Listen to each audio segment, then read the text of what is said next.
Concept उन्होंने introduce किया था। तो न्यूक्लियस रहता है वो उन्होंने इंट्रोड्यूस किया था, इलेक्ट्रॉन रहते हैं जे थॉम्सन ने किया था, मगर इलेक्ट्रॉन रिवॉल्व होते हैं ये उन्होंने नहीं कहा था। रुदरफोर्ड ने कहा कि न्यूक्लियस नाम का कंसेप्ट होता है। तो क्यों ऐसा कहा? क्योंकि very few alpha particles are turning back, bounce from that coil, and why they are bouncing from that coil? Because of the force of repulsion. And we want to obtain an expression for the minimum distance of approach. कहाँ तक हमारा ये alpha particle उस nucleus के पास गया था, कितने नजदीक गया था, तब वहां से वह बाउंस हुआ था। उस डिस्टेंस को हम बोलते हैं डिस्टेंस ऑफ क्लोजेस्ट अप्रोच। तो उसके ऊपर भी क्वेश्चन आ सकता है। अगर हम अल्फा पार्टिकल फेंक रहे हैं किसी न्यूक्लियस के ऊपर, तो हम गोल्डन फॉइल है, गोल्डन फॉइल का न्यूक्लियस के अंदर गोल्डन के एटॉमिक नंबर अगर झड़ पकड़ लिया आपने, Z1 पकड़ लिया, तो Z1 इंटू ई चार्ज होता है उसके न्यूक्लियस के ऊपर। अल्फा पार्टिकल फेंक रहे हैं तो उसका एटॉमिक नंबर Z2 पकड़ेंगे, तो Z2 इंटू ई चार्ज हुआ इसके न्यूक्लियस के ऊपर। ये एटम है, इसका न्यूक्लियस उनके न्यूक्लियस के नजदीक जाएगा तो ये वापस आ रहा है। तो इसीलिए बच्चों कितना डिस्टेंस क्लोज जाएगा, हमने फेंका हुआ न्यूक्लियस उस न्यूक्लियस के कितने क्लोज जाकर वापस आ रहा है, उस डिस्टेंस को बोलते हैं डिस्टेंस ऑफ क्लोजेस्ट अप्रोच। तो इसीलिए आज का नया कंसेप्ट बोले तो एडिशनल कंसेप्ट है बच्चों, ये रुदरफोर्ड एटॉमिक मॉडल में प्रॉब्लम बन सकते हैं इसी कंसेप्ट को। तो आज का नया हेडिंग है, नया कंसेप्ट है डिस्टेंस ऑफ क्लोजेस्ट अप्रोच।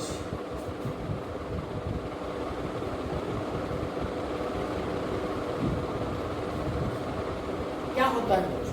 चलो, Z इंटू ई, Z1 इंटू ई चार्ज वाला अल्फा पार्टिकल न्यूक्लियॉन है, न्यूक्लियॉन हीलियम न्यूक्लियस है, वो है हीलियम न्यूक्लियस। तो Z1e ये पार्टिकल फेंक दिया आपने, कितने वेलोसिटी से? v वेलोसिटी से फेंक दिया है ना। तो कितनी एनर्जी है?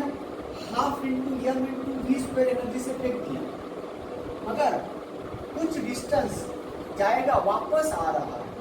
तो कौन से डिस्टेंस से वापस आ रहा है उसको हम बोलेंगे, यहाँ पे दूसरा न्यूक्लियस है, Z2e चार्ज इसके ऊपर है, तो कम से कम कितना डिस्टेंस पे जाकर वापस आ रहा है। तो यहाँ से वापस आ रहा है बोले तो यहाँ का potential energy equal to the kinetic energy of that incident particle. ये कंजर्वेशन ऑफ एनर्जी यूज करके हम इस डिस्टेंस को निकाल सकते हैं। चलिए बच्चों, यहाँ तक आया बोले तो total kinetic energy is converted into potential energy. तो इसीलिए यहाँ conservation of energy law use करते हुए हम डिस्टेंस ऑफ क्लोजेस्ट अप्रोच निकाल सकते हैं। आइए बच्चों, हाफ m v स्क्वायर है ना इज इक्वल, अब यहाँ का पोटेंशियल कितना बनता है? यहाँ का पोटेंशियल इंटू आया हुआ चार्ज, पोटेंशियल एनर्जी बोलते हैं। कितना पोटेंशियल है, डिस्टेंस कितना है? तो Z2e into charge Z2 divided by 4 pi epsilon not into r, ये पोटेंशियल है, इंटू लाया हुआ चार्ज Z1 इंटू, है ना बच्चों।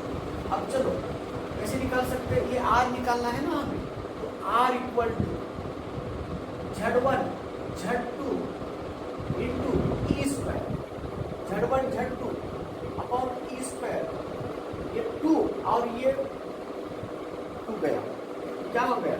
2 pi epsilon not m v।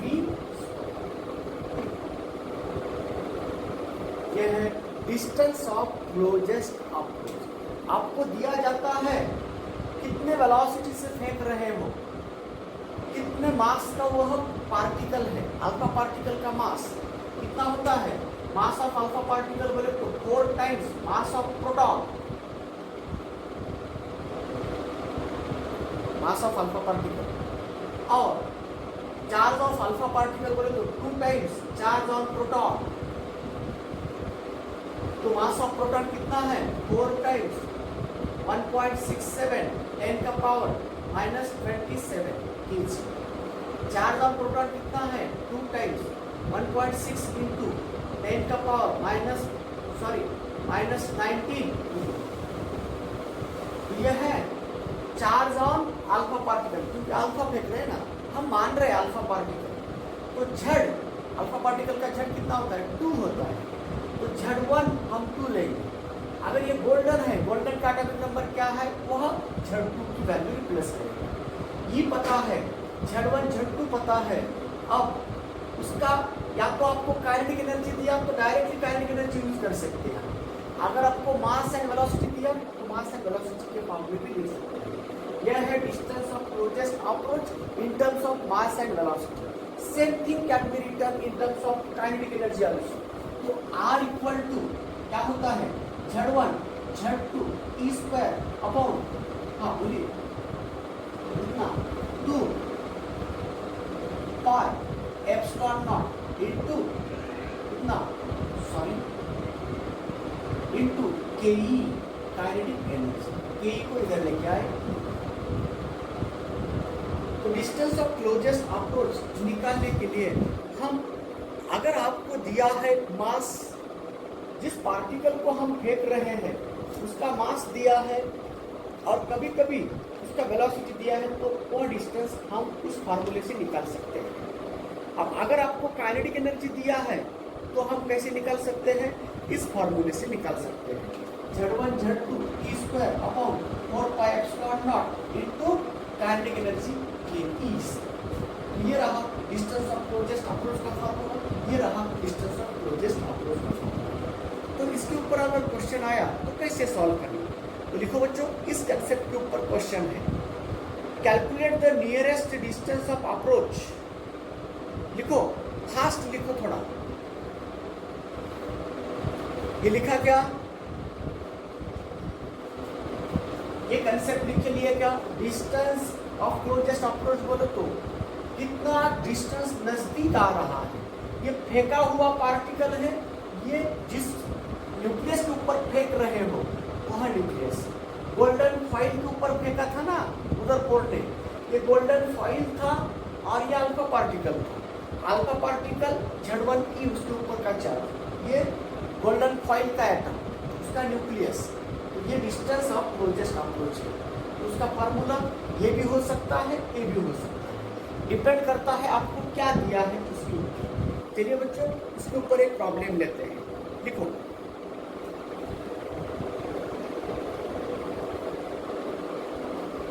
लिख कर ले लो, पहले लिख कर ले लो, बाद में प्रॉब्लम। लिखा, चलिए, calculate the nearest distance. Calculate the nearest distance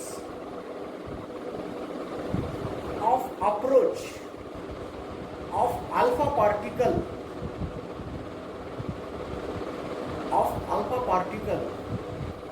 of energy दिया, देखो पहले एनर्जी दिया है, energy 2.5 million electron volt, 2.5 million electron volt being scattered by a golden nucleus, being scattered by a golden nucleus.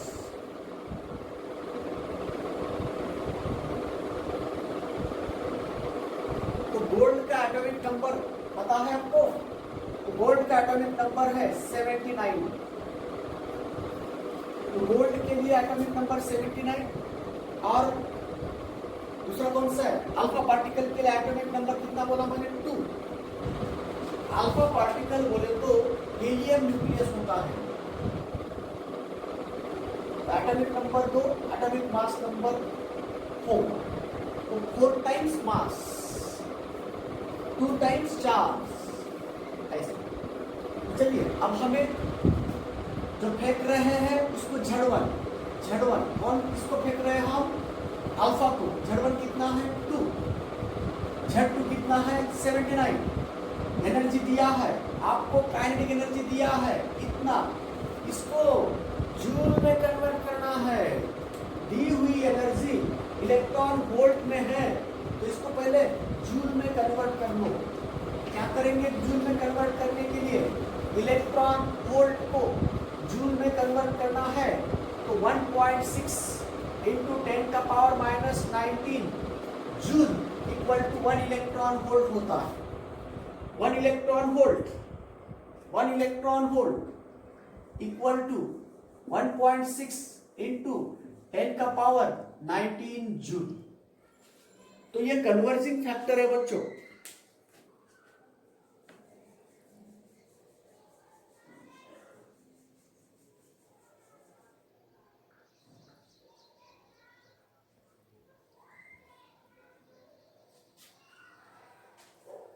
तो joule में कितनी आएगी energy? Kinetic energy की वैल्यू है 2.5 मिलियन, बोले तो 10 का पावर 6 होता है, इंटू 1.6 इंटू 10 का पावर माइनस 19 जूल। दिए हुए एनर्जी को जूल में लिखा, ये हो गया। Z1 है 2, Z2 है 79, ई की वैल्यू यही है 1.6 10 का पावर माइनस 19 कूलम, ई की वैल्यू ये है। अब सबके वैल्यू पता है, डिस्टेंस ऑफ क्लोजेस्ट अप्रोच निकाल लो। तो क्या होगा, वैल्यू पुट अप कर दो उसमें। R equal to Z1 2 into 79 into 1.6 into 10 का पावर माइनस 19, डबल बार लिखता हूं 10 का पावर माइनस 19, क्यों स्क्वायर है ना। आगे बढ़ो, ये 1/4 पाई एप्सिलॉन नॉट को 9 इंटू 10 का पावर 9 लिखता हूं, हो गया। काइनेटिक एनर्जी कितना दिया है 2.5 इंटू 1.6 इंटू, चलो 2.5 इंटू 10, 1.6 इंटू 10 का पावर कितना आया 6 इंटू 10 का पावर माइनस 19। चलो एक कैंसल, आगे बढ़ो। इस 2.5 को 5/2 लिख सकता हूं। 5/2 ऊपर गया 4 हो गया, 4 इंटू 1.6 इंटू 79 डिवाइडेड बाय 5/2 था ना 5, ओके, इंटू 9, यहां 9 है ना, 9 इंटू 10 का पावर निकालो, यहां 10 का पावर 9 है, यहां 19 है, माइनस 10 हुआ, माइनस 10 ऊपर आएगा ये माइनस 6, तो माइनस 10 का पावर माइनस 16, ये मीटर में आ रहा है। आगे बढ़ो, तो इसको क्या कर सकते हैं, ये 79 को मैं 8 बना सकता हूं, 7.8 करके 8 बना सकता हूं, 7.9 लिखकर 8 बनाता हूं, और 10 का पावर प्लस 1 करता हूं यहां पे, तो यहां हो गया माइनस 15 हो गया। तो 4 into 1.6 into 8 into 9 divided by 5, इसको 1.5 बोलूंगा, इसको मैंने कम पकड़ा है, इसको भी कम पकड़ते हैं। तो चलो यहां 10 का पावर माइनस 15 मीटर, 5 3 जा 0.3 हुआ, ठीक है, 1.2 आया, 1.2 इंटू 72 इंटू 10 का पावर माइनस 15 मीटर आएगा, है ना।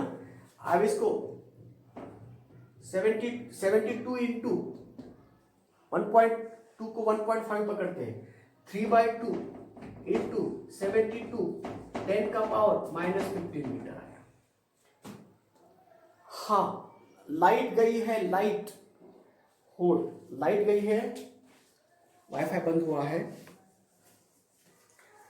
तो 2 1 जा 2, 2 3 जा 6, 2 12 जा 2 6 जा 12,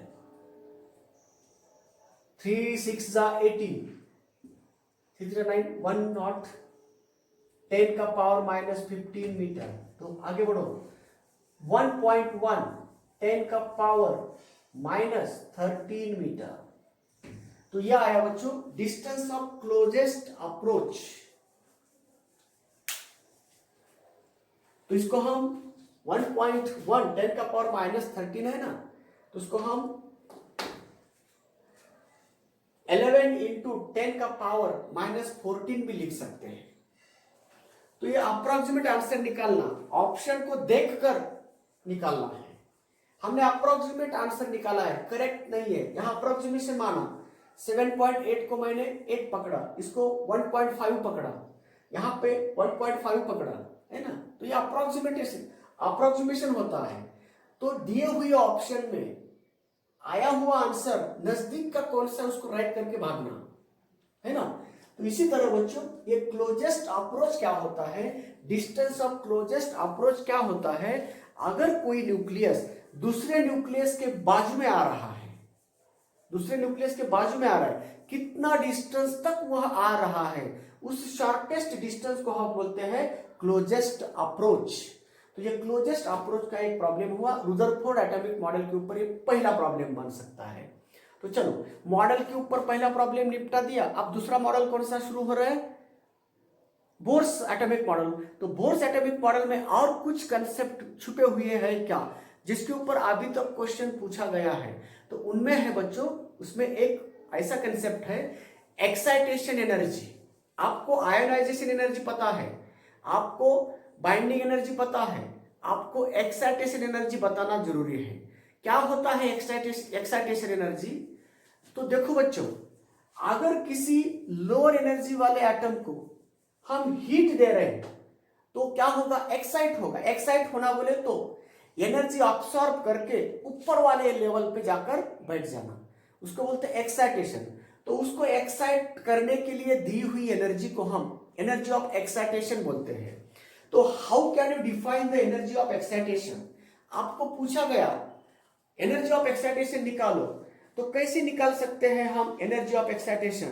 तो इसीलिए हम बता रहे बच्चों, energy of excitation is the difference of energy, difference of energy कौन सा, कहां से उठा रहे हो उसको, कहां से उसको एक्साइट कर रहे हो और कहां तक जा रहे हो, डिफरेंस ऑफ एनर्जी बिटवीन। अच्छा इसको इसको इस हाँ ठीक है, ओके, इसको नहीं रिमूव करता हूं, इसको करता हूं, ठीक है बच्चों। तो एक्साइटेशन एनर्जी क्या है, the energy difference between the two levels, two level के बीच का डिफरेंस है ना। कहां से उठा रहे हो, देखो बच्चों, अगर ये एक एटम को तुम एक्साइट करना चाहते हो, एक्साइट करना बोले तो उसको कुछ एनर्जी देना और वह अब्सॉर्ब करेगा और ऊपर वाले ऑर्बिट में जाके बैठेगा। तो एक्साइटेशन एनर्जी क्या है, एक्साइटेशन, तो एक्साइटेशन एनर्जी क्या है बच्चों, देखो ना, ये एनर्जी है for example 13.6 electron volt energy है, यहां के एटम को मैं एनर्जी दे रहा हूं, तो कितनी एनर्जी दे रहा हूं, सोचिए कितना एनर्जी दे रहा हूं मैं, 12.6 इलेक्ट्रॉन वोल्ट एनर्जी दे रहा हूं, मान लो 12.6 इलेक्ट्रॉन वोल्ट एनर्जी दे रहा हूं। तो बच्चों इसमें ऐड करो, 12.6 एनर्जी दिया तो कितना आता है, कितना आता है, 1 इलेक्ट्रॉन वोल्ट। तो कहां जाएगा वह, कहां जाएगा, नहीं तो ऐसा करेंगे 10.02 बोलेंगे, तो चलो कहां आएगा यह, 10.02 एनर्जी ऐड कर दो,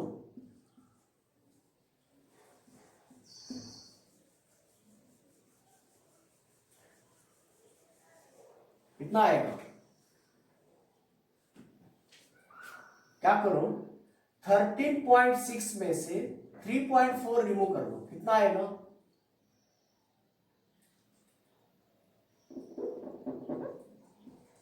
10.2 इलेक्ट्रॉन वोल्ट एनर्जी ऐड कर दो। मैं बोल रहा ना 10.2 इलेक्ट्रॉन वोल्ट ऐड कर दिया तो कितना होगा energy, 10.2 electron volt energy add कर दिया तो कितना हुआ एनर्जी,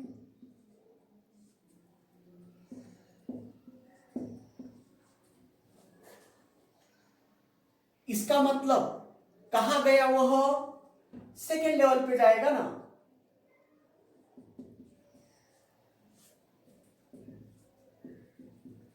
तो पहले लेवल से सेकेंड लेवल तक अगर एक्साइटेशन करना है तो जो भी एनर्जी डिफरेंस है उस एनर्जी डिफरेंस को बोलते हैं एक्साइटेशन एनर्जी।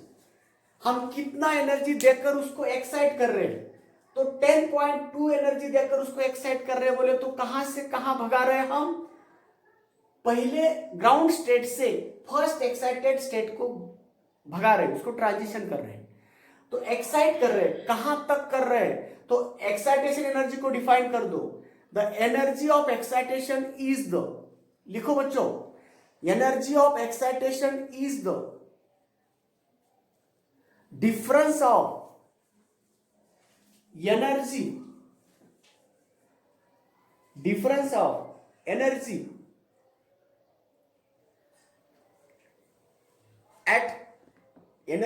at साक्षी किती उशीर झाला, difference of energy at lowest to highest excitation state, lowest to highest excitation state, इसको बोलते हैं एनर्जी ऑफ एक्साइटेशन। तो एनर्जी ऑफ एक्साइटेशन बोले तो हम कितनी एनर्जी देकर उसको एक्साइट कर रहे हैं, तो जितनी एनर्जी देकर हम उसको एक्साइट कहां से कहां कर रहे हैं, तो मैंने 10.2 एनर्जी दिया था, तो 13.6 बोले तो ग्राउंड स्टेट से पहले एनर्जी को जा रहा था वो, है ना बच्चों। ऐसे ही अगर मैंने उसको 12.1 इलेक्ट्रॉन वोल्ट अगर एनर्जी दे रहा हूं, देखो ना 12.1 इलेक्ट्रॉन वोल्ट एनर्जी दिया, तो वह एटम कहां से कहां एक्साइट होगा। चलो मेरा क्वेश्चन है, if 12.1 electron volt is given to the atom present in the ground state energy level, ground state energy level पे अगर वो एटम है उसको तुम 12.1 इलेक्ट्रॉन वोल्ट एनर्जी दे रहे हो, तो कहां तक वह एक्साइट होगा, कहां जाके वह मतलब कौन से लेवल पे जाएगा, कौन से एनर्जी लेवल पे जाएगा, कौन से कितने नंबर के। देखो ये हम दे रहे हैं 12.1 इलेक्ट्रॉन वोल्ट, कौन से एटम को, जिसकी एनर्जी है -13.6 इलेक्ट्रॉन वोल्ट, तो वह कहां जाएगा, ये पहले लेवल है ना, कहां जाएगा, तो उसको कहां जा रहा है वो देख रहे हैं हम। तो देखो बच्चों,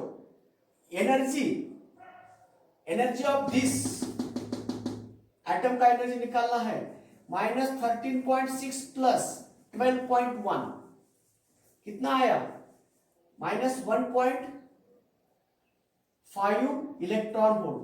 तो कहां गए वह, ये एनर्जी कौन से ऑर्बिट की है, n equal to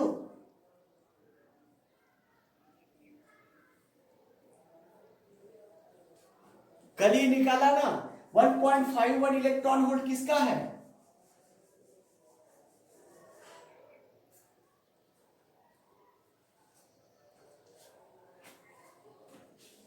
n equal to 4 का है। तो देखो ये फर्स्ट हुआ, सेकेंड हुआ, थर्ड हुआ, यहां आ गया, तो यहां था तो यहां आ गया, तो कितने, n इक्वल टू 4 पे आया, कहां था, n इक्वल टू 1 पे था, तो एक्साइटेशन हो गया, कहां कितने एनर्जी लेवल पे हो गया, n equal to 4, this is the third excited state. क्योंकि ग्राउंड स्टेट को n इक्वल टू 1 को हम ग्राउंड स्टेट बोलते हैं, n इक्वल टू 4 को हम थर्ड एक्साइटेड स्टेट बोलते हैं। थर्ड एक्साइटेड स्टेट तक हमने उसको क्या कर दिया, एक्साइटेड। तो इतना एनर्जी देने के बावजूद अगर वह एटम एक्साइट हो रहा है, कहां से, ग्राउंड स्टेट से थर्ड एक्साइटेड स्टेट पे वह एक्साइट हो रहा है, तो तो उसको बोलते हैं एक्साइटेशन एनर्जी। जितना एनर्जी ऑब्सॉर्ब करके वह एक्साइट हो रहा है उस एनर्जी को बोलते हैं एनर्जी ऑफ एक्साइटेशन। ये एक कंसेप्ट आपको पता करना था, यही ना। अब नेक्स्ट है आप क्या करना,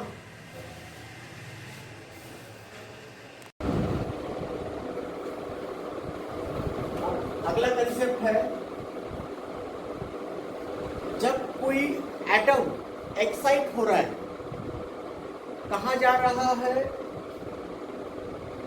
अब उसको जब हम एक्साइट कर रहे हैं, एक्साइट करने के लिए हम कुछ एनर्जी दे रहे हैं उसको, तो दी हुई एनर्जी हमेशा वह एटम एक्सेप्ट करेगा ऐसा नहीं है बच्चों।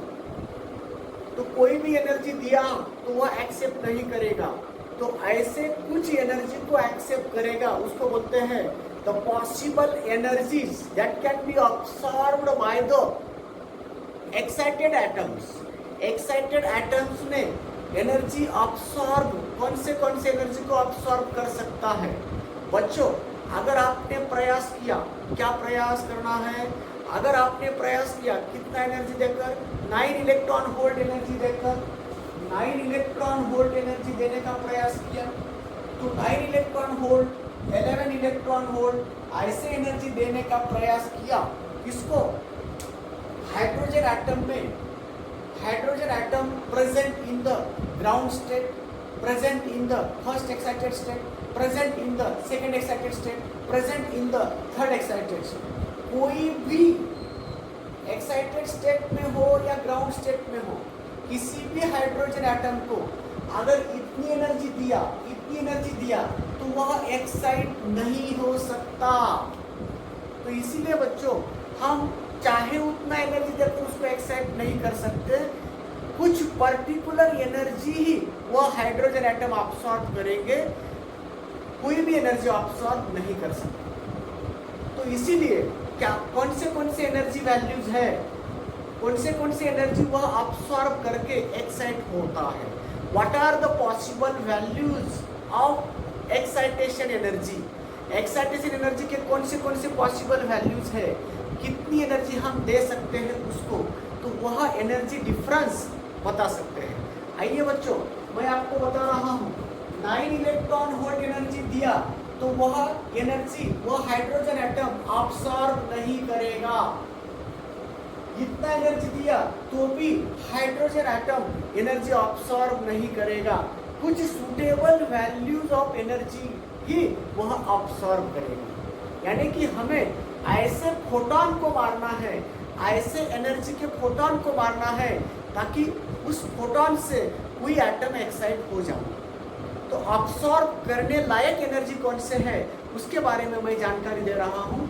जो भी एनर्जी अब्सॉर्बेबल है, अब्सॉर्ब करने के लायक एनर्जी है, उसी को बोलते हैं एक्साइटेशन एनर्जी। देखो ना मैं सुनाता हूँ बच्चों, आपको याद है फर्स्ट एनर्जी लेवल का वैल्यू -13.6 इलेक्ट्रॉन वोल्ट है ना, उसको ग्राउंड स्टेट बोलते हैं, उसको n=1 बोलते हैं। सेकेंड क्या है, -13.6 इलेक्ट्रॉन वोल्ट है।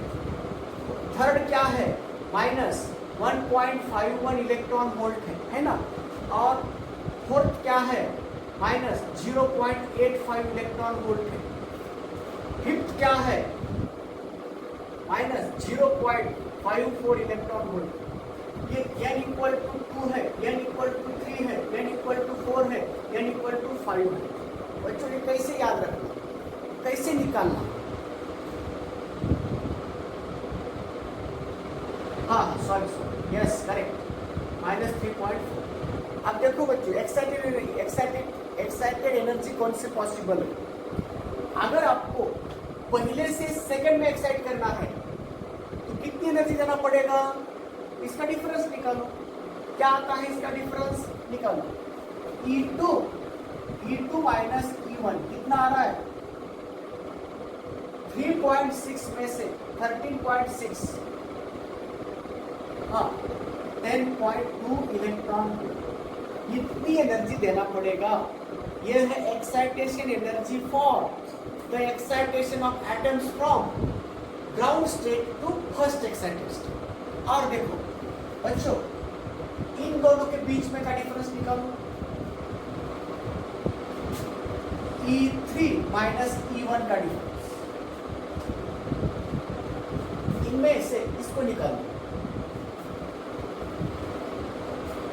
13.6 माइनस 3.4, सॉरी ये निकालो 1.51,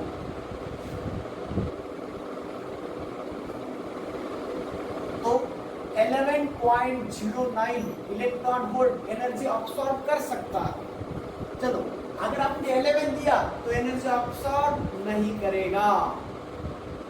11.09 एनर्जी ऑब्सॉर्बेबल है, दिस इज नॉट ऑब्सॉर्बेबल, ये ऑब्सॉर्ब नहीं कर सकता हुआ। ऐसे एनर्जीज है वह ऑब्सॉर्बिंग एनर्जी, ये एक्साइटेशन एनर्जी है, तो इसको हम बोलेंगे excitation energy of the hydrogen atom to excite the hydrogen atoms from ground state to second excited state. Second excited state को हम एक्साइट कर सकते हैं, तो ये है एक्साइटेड एनर्जी, ये है एक्साइटेशन एनर्जी। तो इसमें 9 नहीं है, 11 में नहीं है, 11.09 आया ना डिफरेंस इसका। उसी तरह आप बोलो इसका डिफरेंस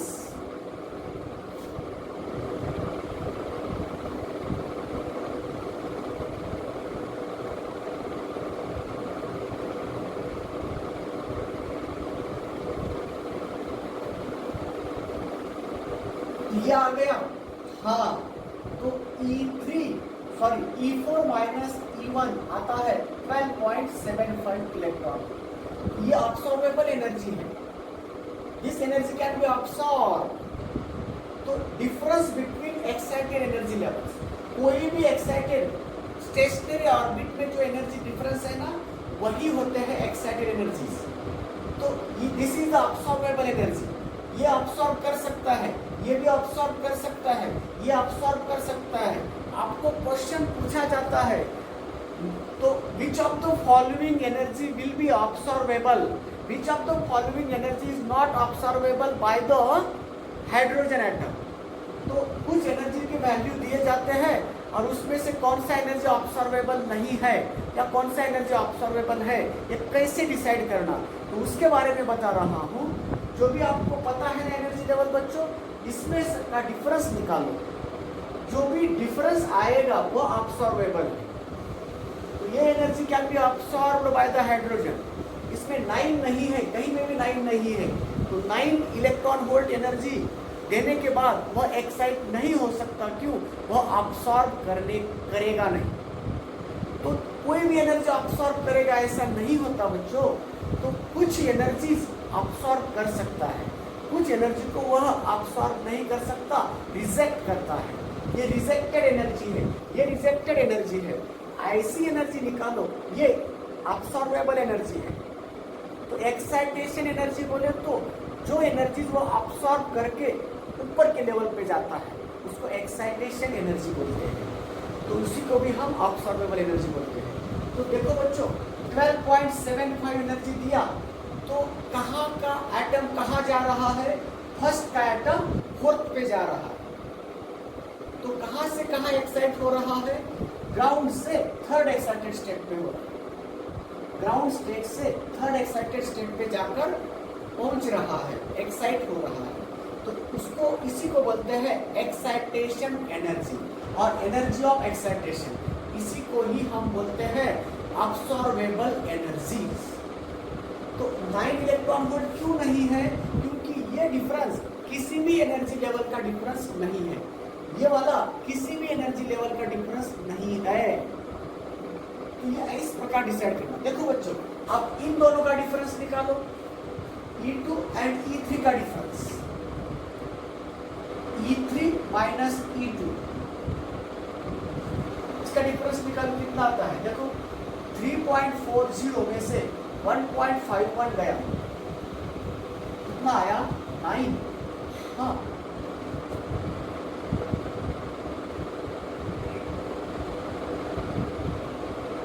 ये 1.89 इलेक्ट्रॉन वोल्ट अब्सॉर्बेबल है।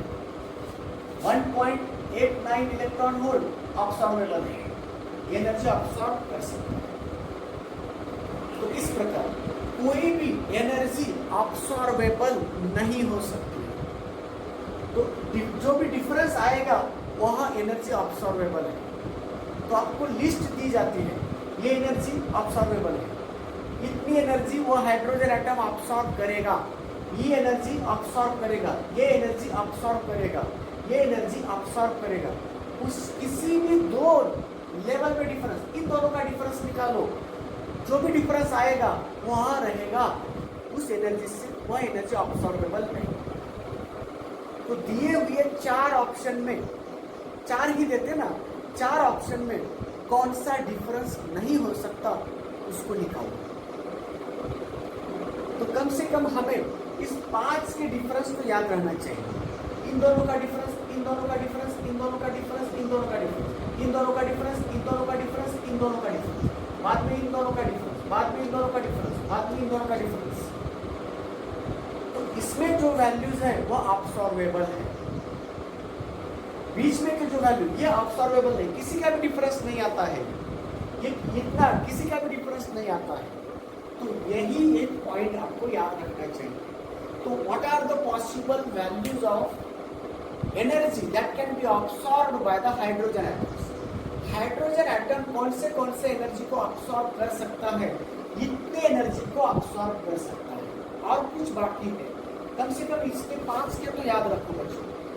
देखो E5 में से E1 निकालो, ये सबसे बड़े आते हैं। E5 में से E1 ज्यादा डिफरेंस, बाद में इसका डिफरेंस, बाद में इसका डिफरेंस, बाद में इसका, ये हुआ, बाद में इन दोनों का डिफरेंस, इन दोनों का डिफरेंस, इन दोनों का डिफरेंस, बाद में इन दोनों का डिफरेंस, इन दोनों का डिफरेंस, बाद में इन दोनों का डिफरेंस। कम से कम इतना तो रखो, अभी तक इसके ऊपर ऐसे प्रॉब्लम आए हुए हैं। समझ में आया बच्चों? तो कौन से पॉसिबल एनर्जीज वह हाइड्रोजन एटम अब्सॉर्ब कर सकता है? तो possible energy values that can be absorbed by the hydrogen atoms are the energy difference between any two levels of the stationary orbit of the hydrogen atom. Hydrogen atom के कोई भी 2 energy level का जो difference है, that difference जो भी energy आएगा तो वह एनर्जी अब्सॉर्बेबल होगा। तो कोई भी एनर्जी नहीं होता है, कुछ एनर्जीज ऐसे है वह डिफरेंस कभी भी नहीं मिल सकता है। तो ये एक कंसेप्ट याद रखना है बच्चों। तो कौन सी एनर्जी अब्सॉर्बेबल है इसके बारे में भी हमने बता दिया। तो एक्साइटेशन एनर्जी और अब्सॉर्बेबल एनर्जी एक ही कंसेप्ट है। तो 9 इलेक्ट्रॉन वोल्ट और 11 electron volt are not the absorbable energies, that energies can not be absorbed by any hydrogen atom. तो इसलिए ये एक्साइटेशन एनर्जी नहीं हो सकती, ये भी एक्साइटेशन एनर्जी नहीं हो सकती। कौन से एनर्जी एक्साइटेशन हो सकते हैं? जो भी एनर्जीज डिफरेंस होते हैं, कोई भी एनर्जी लेवल का डिफरेंस बनता है, वही एनर्जी पॉसिबल है। तो कैसे डिसाइड करना? देखो ये 9 है ना, तो 9 डिफरेंस निकालने के लिए तो फर्स्ट का लेवल चाहिए ही, क्योंकि ये देखो ना -3.4 है, किसी का डिफरेंस लिया तो उतना बड़ा नहीं आ सकता है। तो पहले एनर्जी के साथ डिफरेंस लेना, अगर 11 रहा तो भी पहले एनर्जी के साथ कहाँ तक का डिफरेंस लेकर इतना आ सकता है वो चेक करें। आपको किसी ने बोला चलो, अगर आपको बोला कि डिफरेंस कम से कम कितना चाहिए, ज़्यादा से ज़्यादा डिफरेंस कितना चाहिए, देखो बच्चों ज़्यादा से ज़्यादा डिफरेंस कितना चाहिए, तो इससे 13.6 चाहिए। लास्ट लेवल कितना होगा? 0 होगा ना, 0 में से इस पर निकाल दो, क्या होगा? 13.6। तो कोई भी डिफरेंस 13.6 के आगे नहीं जाना चाहिए। तो अब्सॉर्बेबल एनर्जी कौन से हो सकते हैं? तो 0 से 13.6 के बीच में ही अब्सॉर्बेबल एनर्जी हो सकती है। समझ गए बच्चों? तो चलिए, तो अब्सॉर्बेबल एनर्जी यानी कि excited energy of excitation. Energy of excitation हमेशा डिफरेंस होता है, कहाँ से उठाना है, कहाँ लेकर जाना है, दोनों लेवल का डिफरेंस एनर्जी ऑफ एक्साइटेशन। उसी को हम बोलते हैं energy absorbable energy. The energy that can be observed by that hydrogen atom. ठीक है बच्चों, अब नेक्स्ट कंसेप्ट यह है, ये एक हो गया। अब नेक्स्ट कंसेप्ट यह है, कौन सा? What are the possible spectral lines?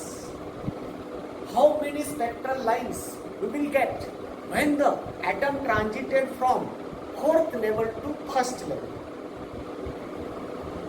कितने लाइंस मिल सकते हैं फोर्थ लेवल से फर्स्ट लेवल तक ट्रांजिशन होने वाले एटम में? कितने पॉसिबल लाइंस मिल सकते हैं? तो नेक्स्ट हेडिंग है number of possible spectral lines due to transition of atoms from n1 level to n2 level. General बताते हैं, n1 लेवल है, n1 लेवल से n2 लेवल पे आ रहा है, तो कितने पॉसिबल पाथ हो सकते हैं?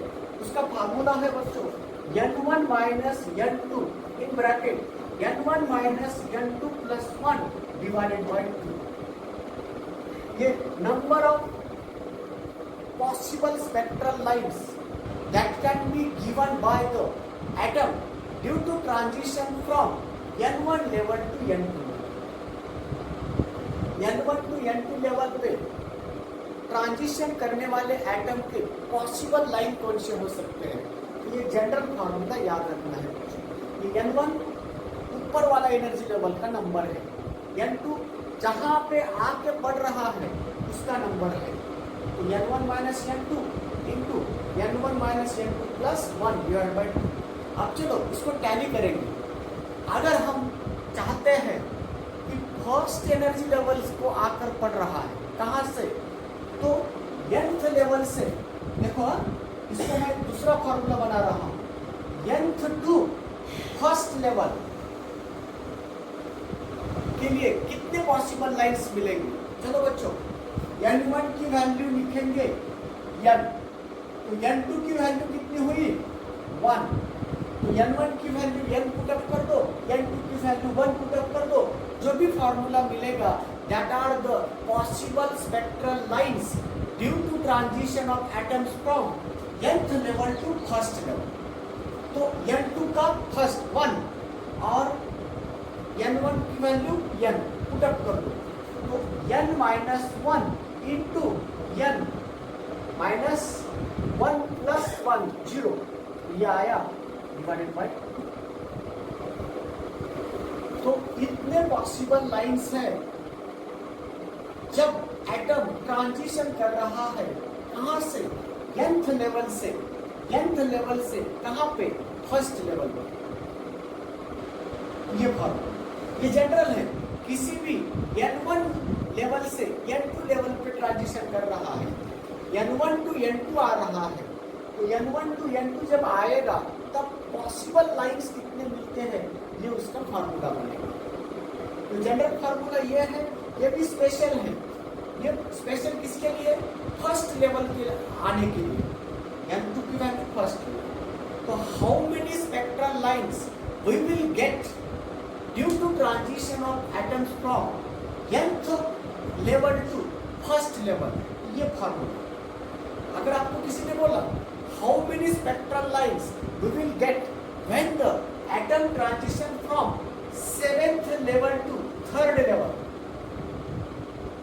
7th level to 3rd level, कितने पॉसिबल लाइंस मिलते हैं?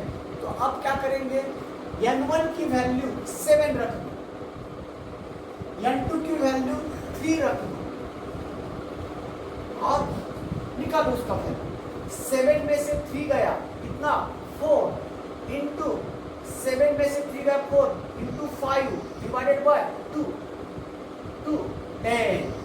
तो 10 नंबर ऑफ स्पेक्ट्रल लाइंस मिलते हैं हम जब ट्रांजिशन कहां से कहां? 7th टू 3rd हो रहा है।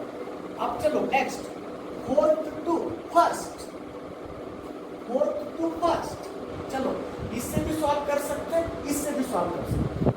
जब फर्स्ट को आ रहे हैं इसको ले लो, इससे तो जनरल है ये इसके लिए कोई दिक्कत नहीं है, कोई भी प्रॉब्लम इससे सॉल्व होता है, ये जनरल फॉर्मूला है। तो हाफ में नहीं रहता, स्पेक्ट्रल लाइंस कभी भी ऐसे नहीं होते, आधा स्पेक्ट्रल लाइन बनता नंबर परफेक्ट लेना है उसको। कितने पॉसिबल ट्रांजिशन होते हैं? 4 में से एक गया, 3। ऐसे होता है क्या? देखो n माइनस 1, n की वैल्यू कितनी है? 4। 4 माइनस 1 3 इंटू 4, 2 दूनी 4, 6। Number of possible line 6। तो 6 पॉसिबल लाइंस मिल सकते हैं। कब? अगर एटम ट्रांजिशन कर रहा है। कौन से लेवल से? 4th लेवल से। कहाँ आ रहा है? 1st लेवल पे आ रहा है। अगर कोई एटम 4th लेवल से 1st को आएगा तो कितने लाइंस मिल सकते हैं? तो 6 लाइन। तो उसका पिक्चर बताता हूं, कौन से 6 है उसको बता रहा हूं। एनर्जी लेवल डायग्राम से उसको बता रहा हूं।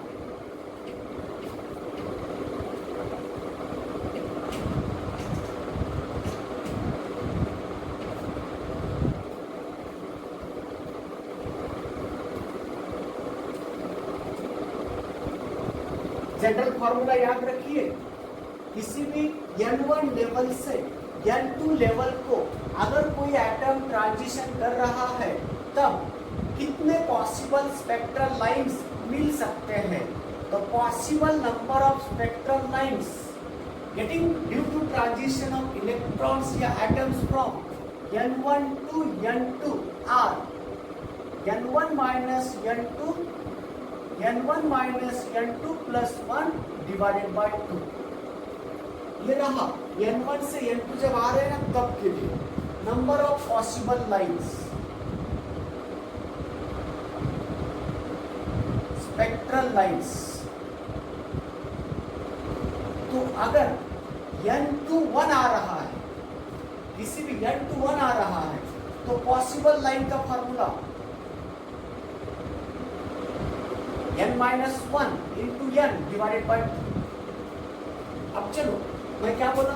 4 to 1 आ रहा है, 4 to 2 फर्स्ट आ रहा है। तो n1 की वैल्यू 4, n2 की वैल्यू 1 रख दो, ये मिल जाएगा। n की वैल्यू इसमें से भी निकल जाएगा, इसमें से भी निकल जाएगा, कोई भी वैल्यू रख दो। चलो कितना आएगा? 4 minus 1 into 4 divided by 2, 2 to the 4, 3 into 2 6। ये तो आंसर आ गया। 6 लाइन मिलेंगे, मगर कौन से पॉसिबल यहाँ बताता हूँ। 1 2 3 4 n equal to 1, n equal to 2, n equal to 3, n equal to 6। आ जाओ, पहली लाइन दिस वन, दूसरी लाइन दिस वन, तीसरी लाइन दिस, 3 हो गए। Next line this one, next line और आखिरी लाइन आए क्या? देखो 6 लाइन्स। तो ऐसे पॉसिबल ट्रांजिशन है 6 लाइन्स। n इक्वल टू 4 से 1 आने के कुछ आइटम्स सीधा फर्स्ट पे आएंगे, कुछ आइटम्स सेकंड पे आएंगे, कुछ आइटम्स थर्ड पे आएंगे, और बाद में यहाँ आए हुए आइटम्स यहाँ गिर सकते हैं, यहाँ आए हुए आइटम्स यहाँ आ सकते हैं, यहाँ आए हुए आइटम्स यहाँ आ सकते हैं। तो ट्रांजिशन आते वक्त emission spectra number of lines मिलेगा।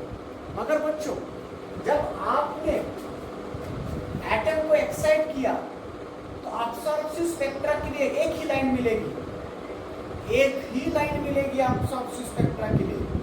एमिशन स्पेक्ट्रा के लिए सो मेनी लाइंस, आपको 6 लाइन मिल रहे हैं। कौन से? एमिशन स्पेक्ट्रा के। क्यों? 4th से 1st लेवल को क्या कर रहे? ट्रांजिशन कर रहे हैं। अगर उल्टा बोला मैंने, 1st to 4th के लिए कितने पॉसिबल लाइन है? ये अब्सॉर्प्शन स्पेक्ट्रा की लाइन मिलेगी। ऊपर जा रहा है ना, वह ऊपर जाते वक्त सराउंडिंग की एनर्जी अब्सॉर्ब करेगा और ऊपर जाएगा। तो अब्सॉर्ब कर रहा है तो वह एक्साइटेशन एनर्जी दे रहे हैं हम, तो ये एक ही लाइन मिलेगी, फर्स्ट टू फोर्थ के लिए एक ही लाइन मिलेगी। तो एनर्जी ऑफ एक्साइटेशन और अब्सॉर्प्टिव स्पेक्ट्रा के लाइन एक मिलती है, मगर फोर्थ टू फर्स्ट के लिए एमिसिव स्पेक्ट्रा के लाइन कितने पॉसिबल है? 6 पॉसिबल है, क्योंकि आते वक्त वह यहाँ से यहाँ पड़ेगा, बाद में यहाँ से यहाँ पड़ेगा, यहाँ से यहाँ पड़ेगा, टप्पे टप्पे से आ सकता है, सीधा एक ही टप्पे में आ सकता है, 2 टप्पे के बाद आ सकता है। देखो ना, ये वाला सीधा आ गया डायरेक्टली, दूसरा यहाँ गिर गया, थोड़ा वक्त के बाद यहाँ आ गया, है ना, तीसरा यहाँ आ गया, थोड़े वक्त के बाद सीधा आ गया, नेक्स्ट वन यहाँ से यहाँ आया था, थोड़े वक्त के बाद यहाँ आ सकता, बाद में यहाँ आ सकता। पॉसिबल वे अब्सॉर्प्टिव स्पेक्ट्रा में एक ही लाइन मिल रही है। कहां से कहां जा रहा है? ये अब्सॉर्प्टिव स्पेक्ट्रा सीधा ऊपर गया, ये अब्सॉर्प्टिव स्पेक्ट्रा एक ही लाइन मिलेगी। मगर जब ऊपर से नीचे आ रहा है तो एमिसिव स्पेक्ट्रा मिल रहा है। तो एमिसिव स्पेक्ट्रा लाइन कितने पॉसिबल है? इस फॉर्मूले से निकालो। ये नहीं समझना तो ये, तो इसके लिए क्या स्पेशल है? फर्स्ट लाइन को आना चाहिए। कोई भी हाईएस्ट वैल्यू से फर्स्ट को आना आ रहा है तब इसे यूज करो।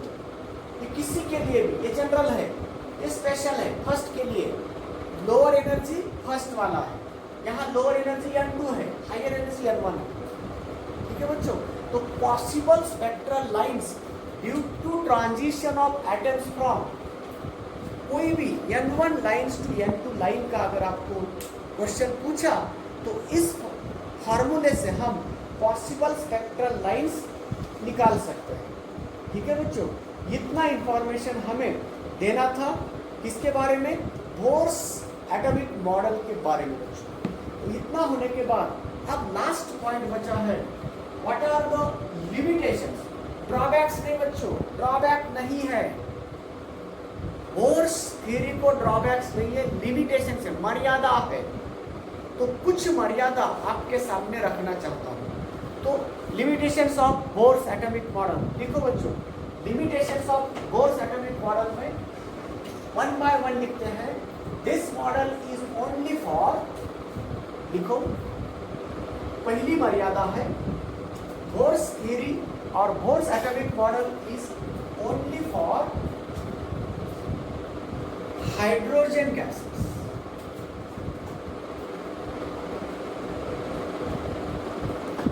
और single electron atoms is applicable for single electron atom. Hydrogen ये सिंगल इलेक्ट्रॉन एटम है बच्चों, है ना। दूसरा, कुछ प्रोसेस ऐसे हैं बच्चों, जीमान इफेक्ट। जीमान इफेक्ट क्या कहता है कि स्पेक्ट्रल लाइंस, अगर ये हाइड्रोजन गैस हमने एक्साइटेड कर दिया और मैग्नेटिक फील्ड लगा दिया, तो effect of magnetic field on the hydrogen spectral lines, उसको जीमान इफेक्ट बोलते हैं। और दूसरा, इसी स्पेक्ट्रल लाइंस को अगर इलेक्ट्रिक फील्ड लगा दिया तो effect of electric field on the hydrogen spectra, उसको बोलते हैं स्टार्क इफेक्ट।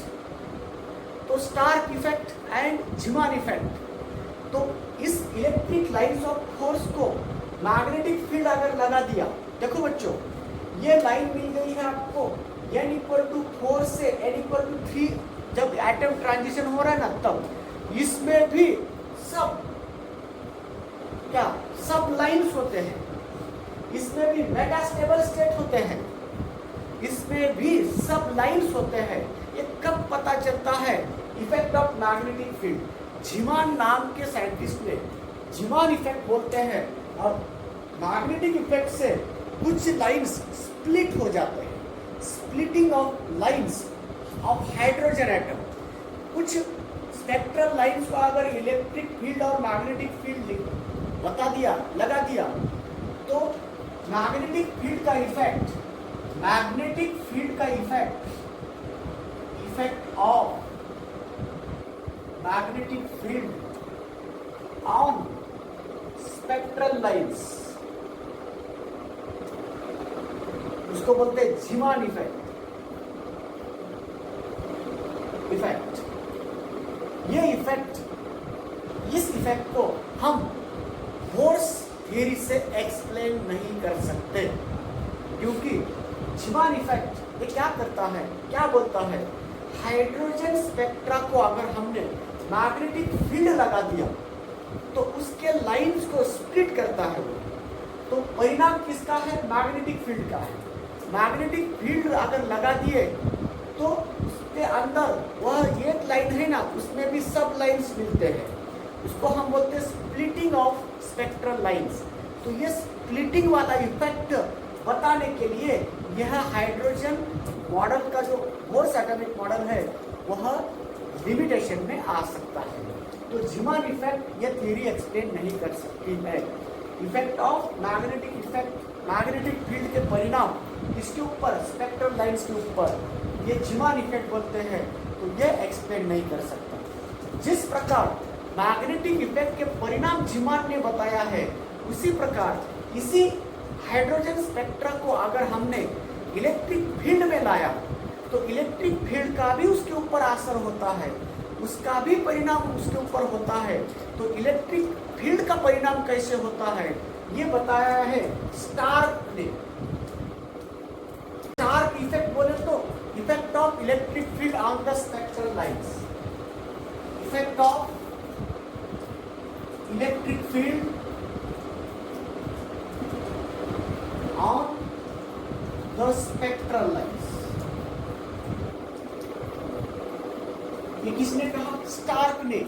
स्टार्क इफेक्ट और जीमान इफेक्ट, तो Zeeman effect and Stark effect ये एक्सप्लेन करने में ये थ्योरी सफल नहीं होगी। These are the one more limitations of hydrogen spectra. बोले तो बोर्स एटॉमिक मॉडल की ये सेकेंड लिमिटेशन। तो लिखो बच्चों, हाँ बताता हूं ना। This theory could not explain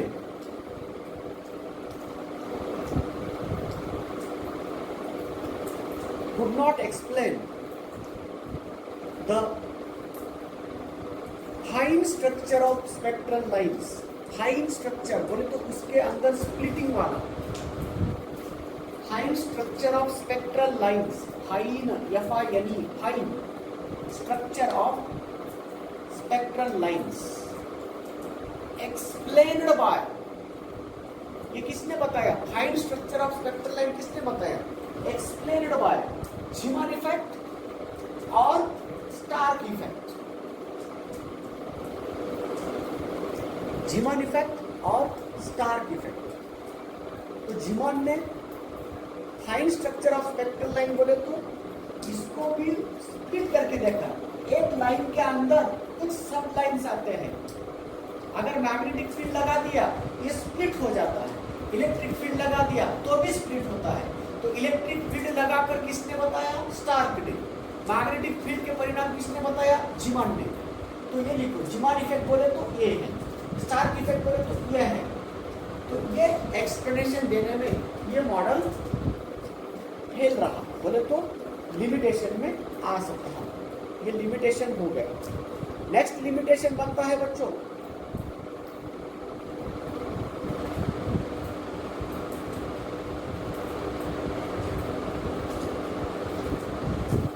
Bohr's model could not explain the chemical bonding, alpha bond, pi bond, sigma bond बोलते हैं ना, केमिकल बॉन्डिंग। ये मॉडल केमिकल बॉन्डिंग एक्सप्लेन नहीं कर सकता। This model could not explain the chemical bonding. Yes. Next one, Heisenberg principle बोल के uncertainty principle है, केमिस्ट्री में पढ़ाते हैं, न्यूक्लियर केमिस्ट्री में। This model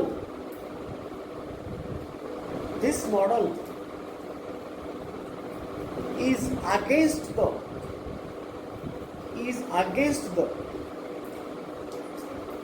Heisenberg uncertainty principal.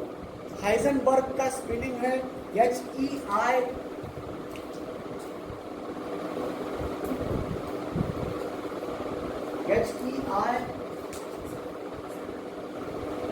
SENPERG, SENPERG,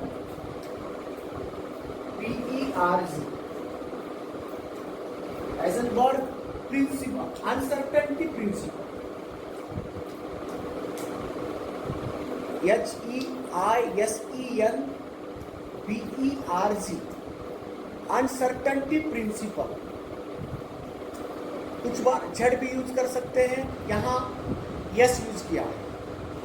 uncertainty principal, तो वह प्रिंसिपल क्या है तो केमिस्ट्री वाले बता सकते हैं. Next one,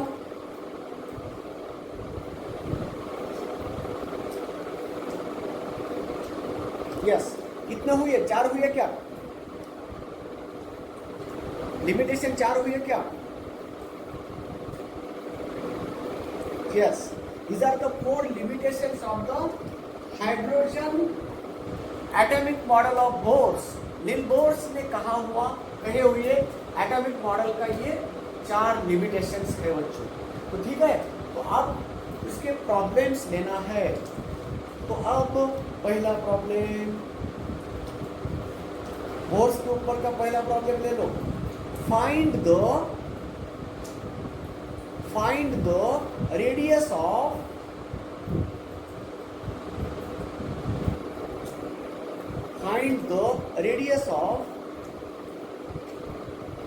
Li double plus ion. Li double plus ion बोले तो कौन है रे? Li double plus ion, lithium ion है, मतलब उसके ऊपर चार्जेस है. इन इट्स ग्राउंड स्टेट,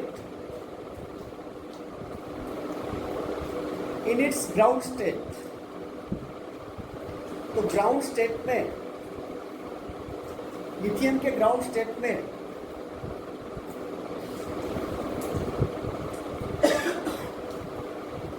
तो उस ग्राउंड स्टेट का एनर्जी लेवल निकालना है. मतलब ग्राउंड स्टेट बोले तो कौन सा एनर्जी लेवल रे? ग्राउंड स्टेट बोले तो कौन सा एनर्जी लेवल?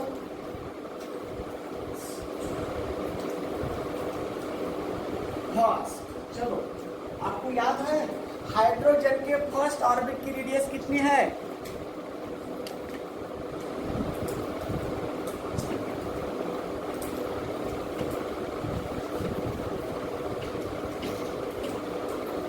बोलो, रेडियस का रिलेशन बोलो ना. लिथियम के फर्स्ट ऑर्बिट का रेडियस निकालने को बोला इन्होंने. सिंपल लैंग्वेज में बोलता हूं मैं, लिथियम के फर्स्ट ऑर्बिट की रेडियस क्या है? यह हाइड्रोजन के फर्स्ट एनर्जी लेवल का फर्स्ट ऑर्बिट का रेडियस है 0.53 एंगस्ट्रॉम. अगर आपको लिथियम का निकालने को बोला है तो अनदर गैस के लिए रेडियस का फार्मूला क्या लिखा हमने? अनदर गैस के लिए रेडियस का फार्मूला क्या लिखा?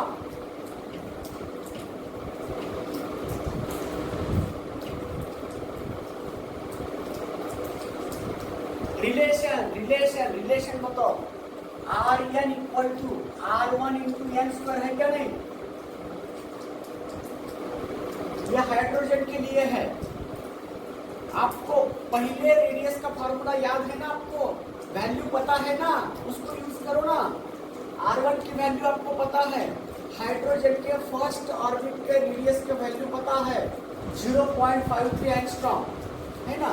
तो फर्स्ट बोले तो n की वैल्यू 1 रख दो, यहाँ आ जाएगा. मगर अनदर गैस के लिए क्या है? तो ये फार्मूला बन गया. तो अब लिखो 0.53 एंगस्ट्रॉम इनटू n 1 है, फर्स्ट लेवल बोला ना. ग्राउंड स्टेट बोले तो n की वैल्यू 1, ग्राउंड स्टेट के लिए n की वैल्यू 1. Z कितना होता है बच्चों? लिथियम का Z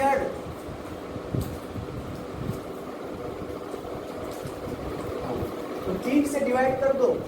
0.313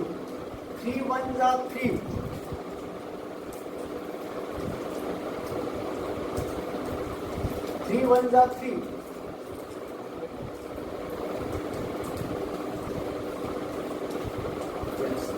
तो ये आया 0.18 एंगस्ट्रॉम।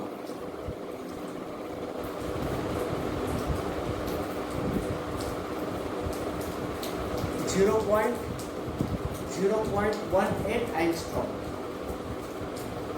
दो डेसिमल पॉइंट के बाद 2 डिजिट तक लेके जाएंगे। यह आया इस क्वेश्चन का आंसर। लिथियम के ग्राउंड स्टेट का रेडियस पूछा था। ग्राउंड स्टेट बोले तो फर्स्ट लेवल है, तो लिथियम के ग्राउंड स्टेट का रेडियस पूछा था। ग्राउंड स्टेट बोले तो फर्स्ट, और लिथियम का छड़ आता है 3। Next question, find the maximum angular speed of, लिखो बच्चों, find the maximum angular speed of electron, maximum angular speed of electron of a hydrogen atom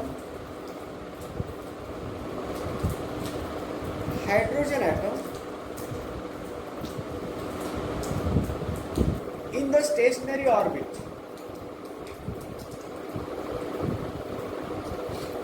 In the stationary orbit.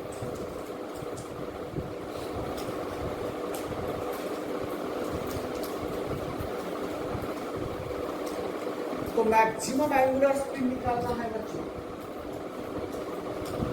तो मैक्सिमम एंगुलर स्पीड निकालने के लिए principal quantum number कैसा चाहिए? सबसे छोटा चाहिए या सबसे बड़ा चाहिए, ये देखना है। तो एंगुलर स्पीड का रिलेशन प्रिंसिपल क्वांटम नंबर के साथ किस तरह से, किस प्रकार का है?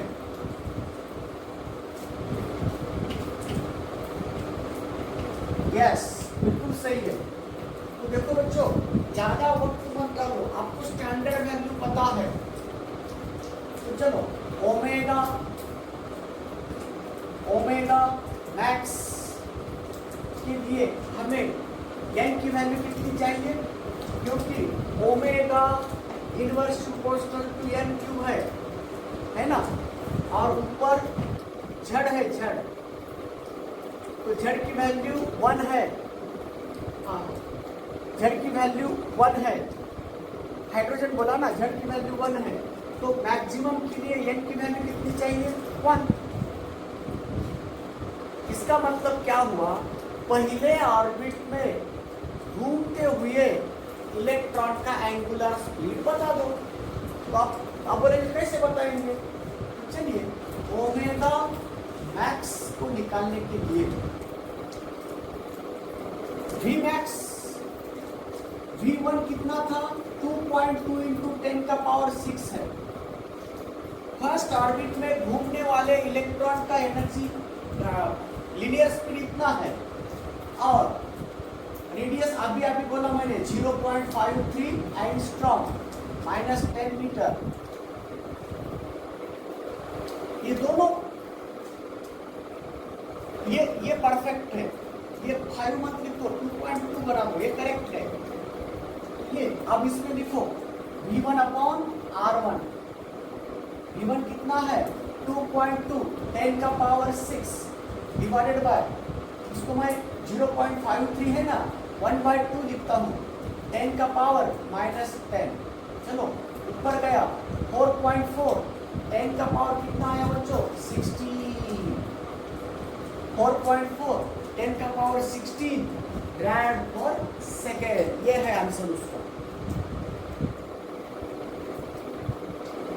ऐसे निकालना, ये स्टैंडर्ड वैल्यू है आपको, ये स्टैंडर्ड वैल्यू यूज करना, बदलते नहीं है वैल्यू, ग्राम पर सेकेंड। ज्यादा फार्मूले की तरफ जाना ही नहीं, डायरेक्ट रिलेशन बताना इससे, ठीक है। Next,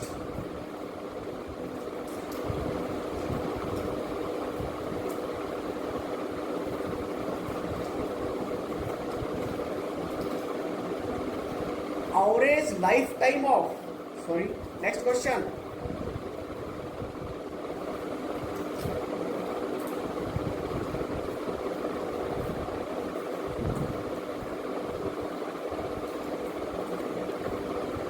average lifetime of hydrogen atom,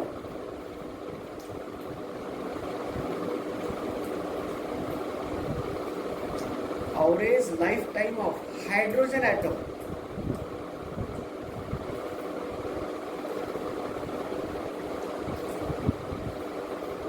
Excited to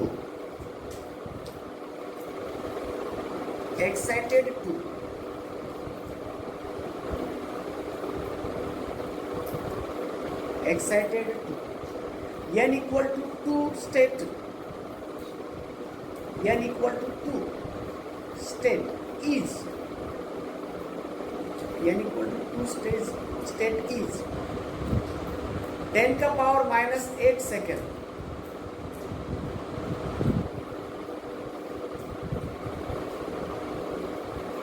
10 का power -8 second. Find the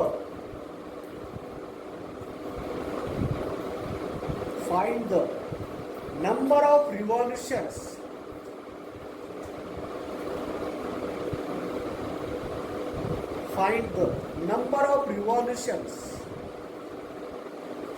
made by the electron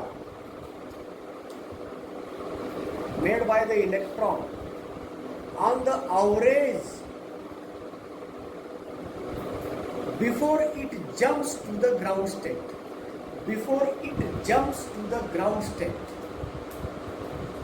ground state को आने से पहले, before it jumps to the ground state.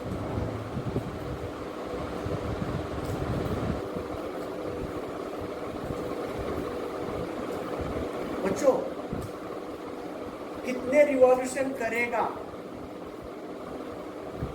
जब वह इलेक्ट्रॉन कौन से स्टेट में है? n इक्वल टू 2 के स्टेट में है. n इक्वल टू 2 के स्टेट में वह कितना टाइम रहता है? क्वेश्चन का आंसर देखो बच्चों, क्या है क्वेश्चन? हाँ देखो, ये फर्स्ट स्टेट है, ये सेकेंड स्टेट है. n इक्वल टू 2 में इस स्टेट में वो कितना टाइम रहता है? वह रहता है टाइम t इक्वल टू 10 का पावर -8 सेकेंड. इतने टाइम तक वह यहाँ रुकेगा. तो यहाँ रुकता है, तो इतने टाइम में वो कितने रिवॉल्यूशन करेगा ऐसा बता रहा है. तो इतने टाइम में कितना रिवॉल्यूशन करेगा ये पूछ रहा है ना. तो आपको क्या करना होगा? एक रिवॉल्यूशन करने के लिए कितना टाइम है, तो टाइम पीरियड ऑफ रिवॉल्यूशन निकालो. Time period of revolution in T2 first का हो गया, सेकंड का, तो सेकंड का टाइम पीरियड ऑफ रिवॉल्यूशन निकालो. और T2 टाइम में एक रिवॉल्यूशन होता है, T2 टाइम में एक रिवॉल्यूशन हो रहा है, तो T टाइम में कितने होते हैं? तो T डिवाइडेड बाय T2 ये नंबर ऑफ रिवॉल्यूशंस बोलेगा. तो आपको T की वैल्यू दिया है, आपको time taken to complete one revolution, इसको हम बोलते हैं time period of revolution of the electron in second state. तो n इक्वल टू 2 में टाइम पीरियड ऑफ रिवॉल्यूशन का फार्मूला यूज करो और उसका आंसर बोलो. तो टाइम पीरियड ऑफ रिवॉल्यूशन का फार्मूला बोलिए बच्चों. Tn के लिए n का ऑर्बिट में घूमने के लिए, एक रिवॉल्यूशन पूरा करने के लिए लगा हुआ टाइम का फार्मूला क्या है?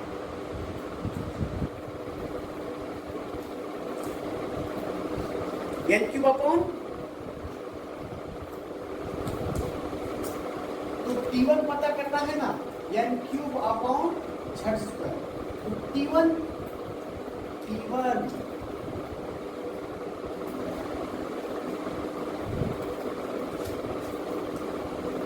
यस, तो T1 निकाला है आपने कैसे? 2 पाई R1 अपॉन V1 से, है ना. तो देखो 2 पाई इंटू R1 कितना है? 1/2, 10 का पावर -10 डिवाइडेड बाय, है ना. V1 कितना है? 2.2, 10 का पावर 6, कितना हुआ यहाँ? 1.2. ये 3.14 आता है, ये 2. तो 1.2, 10 का पावर 16. यहाँ लिखते हैं 1.2, 10 का पावर 16. क्यों? Tn proportional to Nq upon Z square. तो Tn divided by T1 equal to Nq upon Z square. तो T1 इधर आएगा, तो लिखो 1.2 इंटू 10 का पावर माइनस 16 इंटू n कितना बोला उन्होंने 2 का क्यूब 8 सेकेंड है ना, 2 का क्यूब 8 डिवाइडेड बाय हाइड्रोजन के लिए 1 कितना आएगा,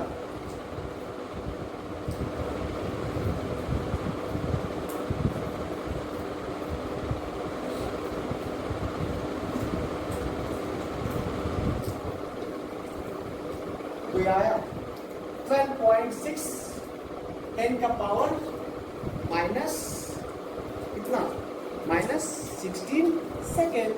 तो यह आया T2 के लिए n की वैल्यू 2 रख दिया, ये T2 है T2, तो इसमें रख दो,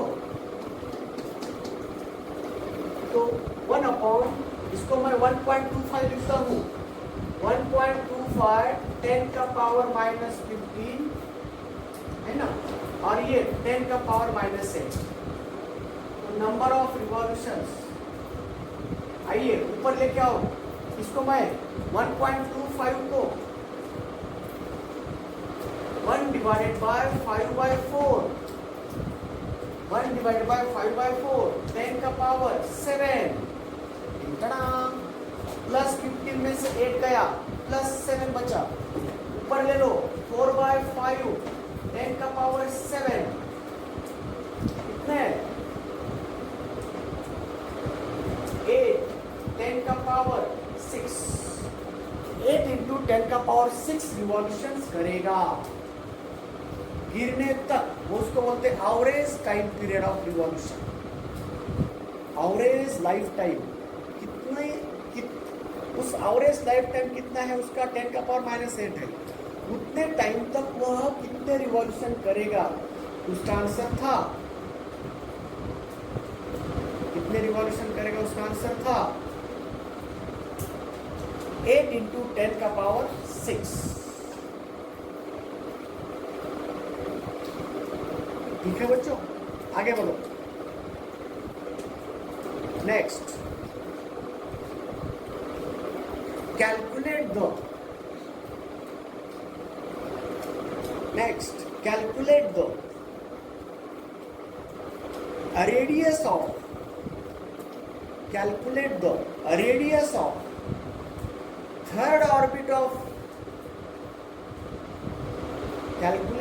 radius of third orbit of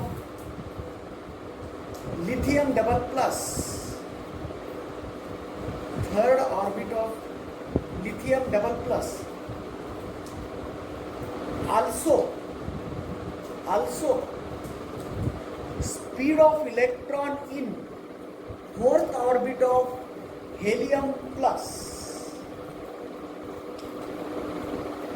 also speed of electron in fourth orbit of helium plus।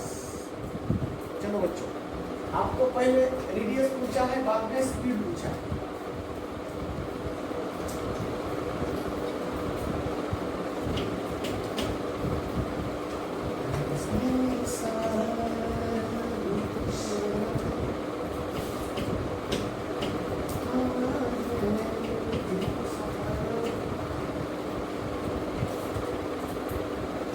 बच्चों, radius Rn equal to R1 into n square upon 6। Yes, इसको ले ला। कितने नंबर का बोला उन्होंने, ऑर्बिट कितने नंबर का पूछा, कितने लेवल का है, थर्ड या fourth. Radius of lithium third orbit बोले तो n की वैल्यू 3, R1 की वैल्यू है 0.53 एंगस्ट्रॉम। रखो इसमें R3 equal to 0.53 angstrom into बोलो 9 डिवाइडेड बाय लिथियम का 3 915 एंगस्ट्रॉम। तो ये आया उस लिथियम के थर्ड ऑर्बिट का रेडियस। आल्सो हमें क्या पूछा है, स्पीड पूछा है इलेक्ट्रॉन का हेलियम के फोर्थ ऑर्बिट का। तो स्पीड का फॉर्मूला क्या है बच्चों, Vn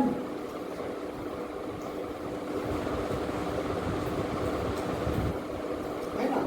तो हम ऐसे बोल सकते हैं ना, कैसे R1 सॉरी V1 ना,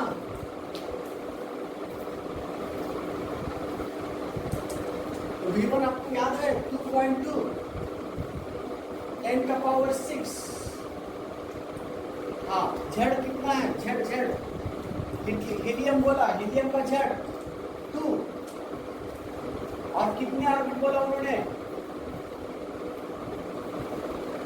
4 1/2 1.1 1.1 into 10 का पावर 6 मीटर पर सेकेंड। ऐसे सॉल्व करना, ज्यादा वक्त नहीं लेना। हो गया, ये फॉर्मूले इंपॉर्टेंट है, ये फॉर्मूला रिलेशन से चलाना, ज्यादा अंतर ले जाना। ये दोनों V1 याद करना 2.2 10 का पावर 6, R1 याद करना 0.53 एंगस्ट्रॉम। इससे हम सॉल्व कर सकते है ना बच्चों। तो इस प्रकार अब हम टाइम पीरियड का हो गया, रेडियस का हो गया, स्पीड का हो गया। आगे बढ़ो। अ स्मॉल पार्टिकल, अभी तक आए हुए एग्जाम में के क्वेश्चन है ये, अभी तक आए हुए एग्जाम के क्वेश्चन है, नीट जेई के एग्जाम में AIEEE और IIT और PMT के क्वेश्चन पेपर में के क्वेश्चन है। A small particle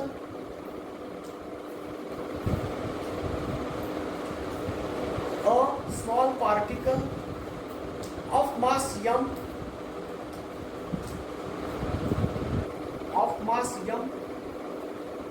moves in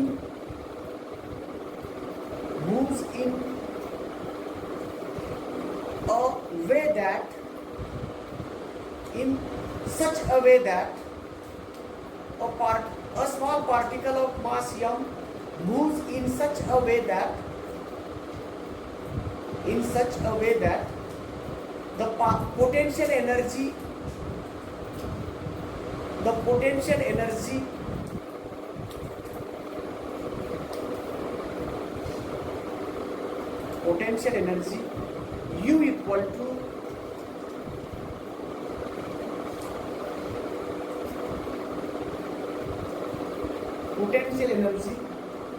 U equal to half m omega square r square. Potential energy U equal to half m omega square r square, where omega is the constant,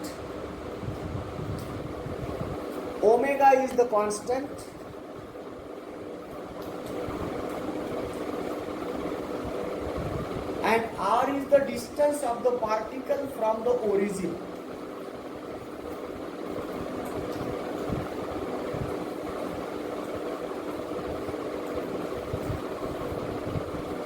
Distance of the particle from the origin, full stop. Assuming Bohr's model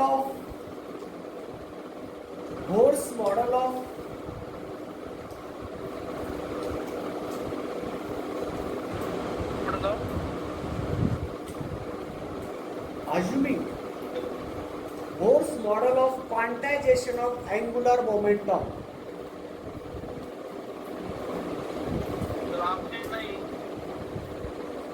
Bohr's model of quantization of angular momentum.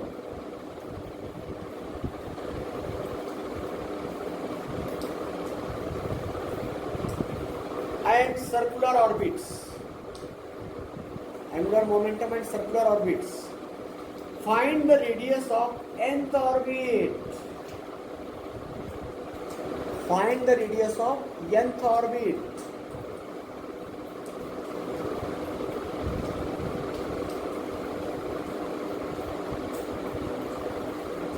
ठीक है बच्चों, आपको दिया है potential energy, आपको दिया है potential energy. तो बच्चों पोटेंशियल एनर्जी बोले तो वर्क डन मिलता है। तो पोटेंशियल एनर्जी अगर वर्क डन आया तो आप फोर्स निकाल सकते हैं, क्योंकि देखो बच्चों work done dW equal to F into क्या होता है dx, है ना। तो उसको हम पोटेंशियल एनर्जी बोलेंगे du। तो फोर्स निकालना है तो डिस्टेंस dr है, तो फोर्स निकालने से पहले हमें उसका डेरिवेटिव निकालना होगा। तो एनर्जी से, पोटेंशियल एनर्जी से अगर फोर्स निकालना है तो उसका डेरिवेटिव निकाल दो। तो F equal to du upon dr।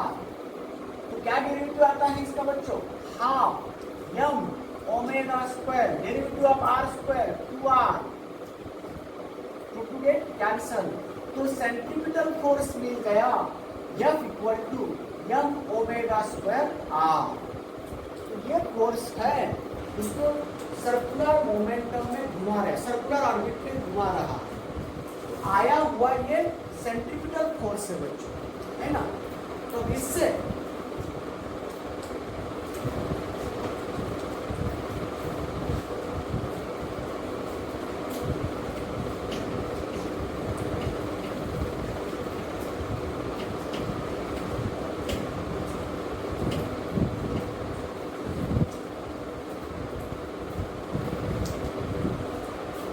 क्या होता है,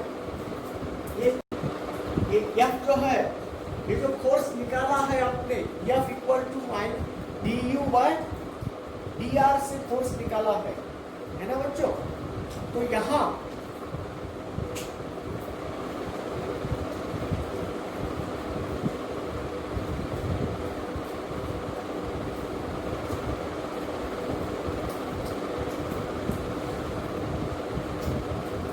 ये फोर्स हमें सेंट्रीपिटल फोर्स प्रोवाइड कर रहा है ना। तो सेंट्रीपिटल फोर्स प्रोवाइड करेगा यह, तो हम क्या करेंगे m v square by r equal to m omega square r आएगा। r यहाँ गया, m गया कैंसिल, सॉरी m चाहिए हमें, है ना। अब बताओ m इंटू वी आर, ये कौन है, एंगुलर मोमेंटम लिखना है। तो m इंटू वी आर लिखना है, तो पहले ऐसे करेंगे बच्चों, तो m into v square equal to, तो क्या करेंगे, चलो निकाल दिया, v स्क्वायर आ गया, ओमेगा स्क्वायर r स्क्वायर मिल गया, है ना। तो v कितना आया, ओमेगा इंटू r आया, ठीक है। तो चलो m v r equal to nh by 2 pi according to second postulate. अब चलो m v की वैल्यू रख दो, कितना आया, m omega into r square equal to nh by 2 pi. आया क्या, नहीं आया ना। हाँ, अब हमें क्या बोलना, उन्होंने क्या निकालने को बोला, उन्होंने क्या पूछा है, क्या पूछा है, रेडियस।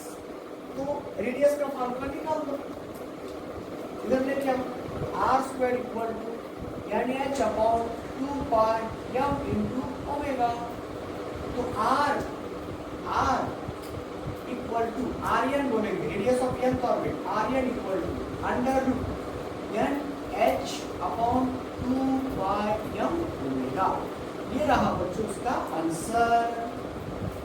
ओमेगा कांस्टेंट दिया है, m ओमेगा कांस्टेंट दिया है। अगर इतना पोटेंशियल एनर्जी है तो उससे हम फोर्स निकाला, ये फोर्स उसको सर्कुलर ऑर्बिट में घुमा रहा है।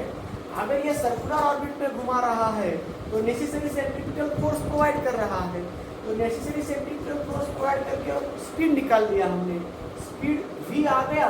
तो second postulate, angular momentum equal to h by quantization, second postulate का क्वांटाइजेशन, तो nh बाय 2 पाई। इससे हम v की वैल्यू पुट अप कर दिया, ओमेगा इंटू r, पहला r, ये नया r स्क्वायर बन गया। इससे हम r की वैल्यू निकालने में कामयाब हो गए। तो रूट के अंदर nh divided by 2 pi M into omega. तो ये रहा बच्चों इसका आंसर। ठीक है बच्चों, आज के लिए इतना सफिशियंट है। पूरा चार्ज डिस्चार्ज हो गया मोबाइल, कल हम इसी वक्त लौटेंगे। हाँ हेलो, बराबर ठीक है।